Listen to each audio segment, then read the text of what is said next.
Asheboya, Ashebosheshe. Welcome to part 3 of our series of the mystical life of Orunmila and the Rishas, continuation.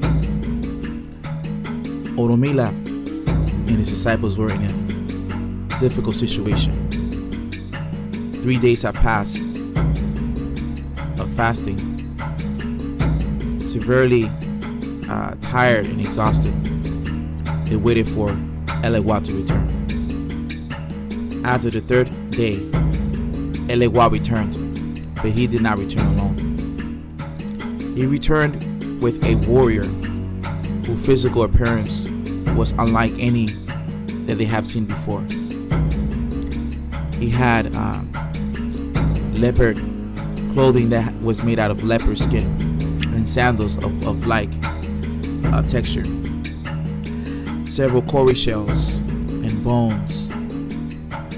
The disciples, observing this, if they were in a advantageous position, meaning health-wise, they probably would have laughed. But the situation was very serious for them, and they were just happy to see Elewade return.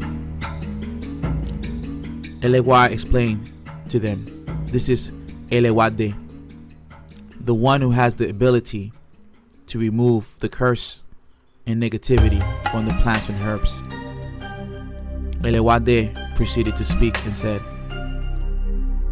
"The herbs that you are using here are of no use, because the one who rules these plains is Osain, and without giving him the respect that he deserves and the consent of you using these herbs in this terrain, those herbs will not be activated. So I will speak before you, but I highly recommend that you speak to Shango. Shango is a close ally of Osain, and if we can convince Shango to speak to Osain for your behalf, then you will have the opportunity to work with his herbs and they will be activated."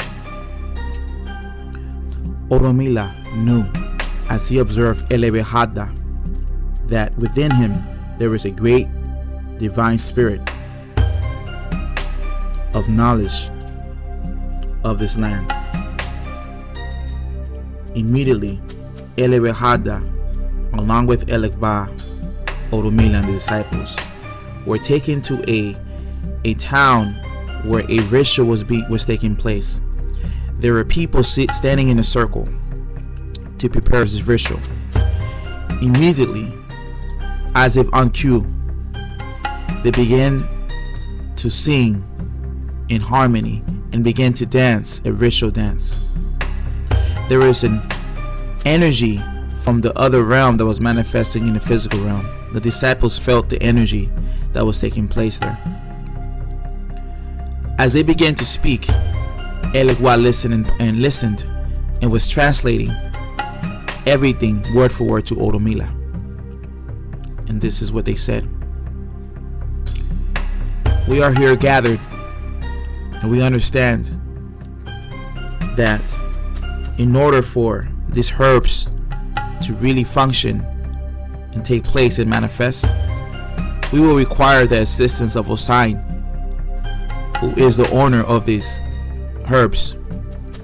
But in order to do this, we will require to do a great ceremony for Shango, so that Shango could descend and come and help us, because by way of Shango, he could speak to Osain directly and ask Osain to help Orunmila in his mission." Immediately, Orunmila observed every minute detail of the dance, of the conversation, of the techniques of how the herbs are prepared in this part of town. Immediately, he was told, "Osain is important because he will authorize us for these plans to be effective." After Elewade decided to explain this even more and more minute detail to Orunmila,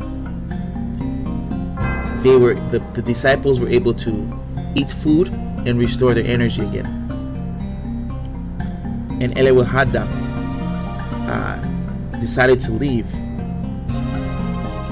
and find a place where they could live.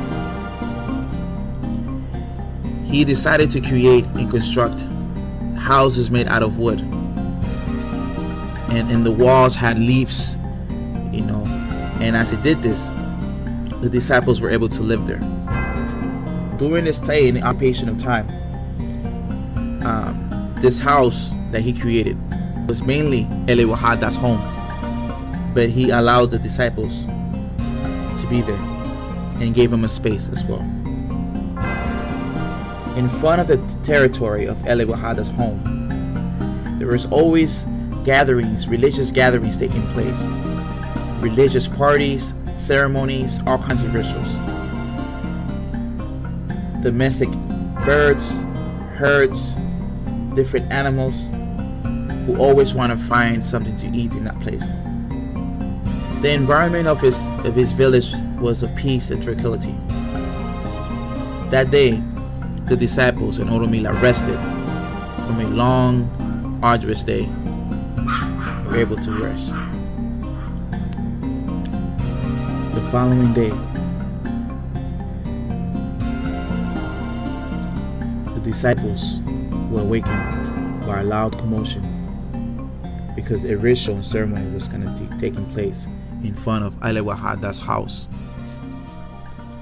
The entire village was preparing for a great ceremony, awakening the disciples with the sound. This will take place in a big patio. The drummers were prepared, very serious individuals with great responsibility to interact with the divine forces were prepared for this initial ceremony. Each one had their assigned rhythms that they were going to play. Each one had their assigned dances. All of these were planned to call forth Shango into their presence. Apart from the actual people who were going to preside the ceremony, there was a lot of people of high importance in the village. Little by little, the area filled up.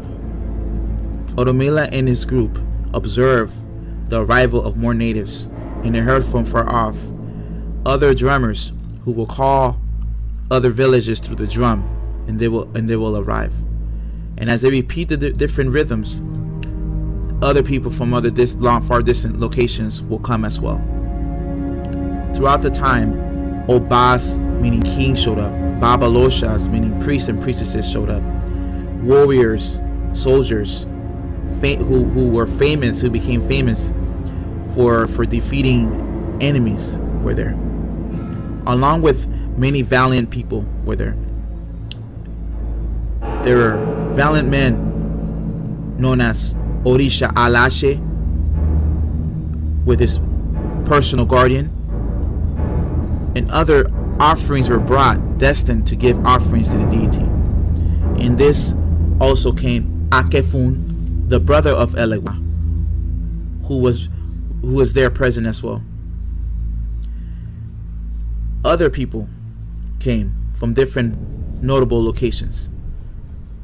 As they arrived, the ceremony was going to commence. Many who arrived were also spirits and gods reincarnated. Of those are Olujare, Okolo, Okikiakuo, Pookomo, Dabiku, and Ayailapa, who had this ability to fight aggressively. The free spirited people and the ancestors and deities began to descend in the location of the party, possessing some of the members who were dancing. The choreography was so embellished with different patterns. Orunmila admired this, had a great admiration for this ceremony, and also his disciples observed as well. And notice that many people will drink honey and palm oil and wine out of palm. Then Nyandandan, the spirit who prophesied and gave predictions, told Orunmila that he will be victorious in his venture. Another one came, descended, known as Agamo, the spirit who taught the gods the correct way to give offerings to the deities, told them they would be successful in their journey. Also, there was numerous other deities that came in who are too many to name. Lastly, Adelawo descended, known as Sacred Crown, the second of Shango,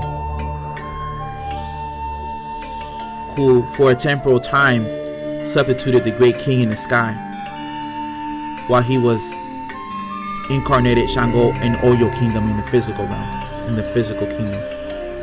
Adelawo promised Orunmila that the message will arrive to Shango with guarantee, and also he told him that the friendship of a sign will also be a guarantee.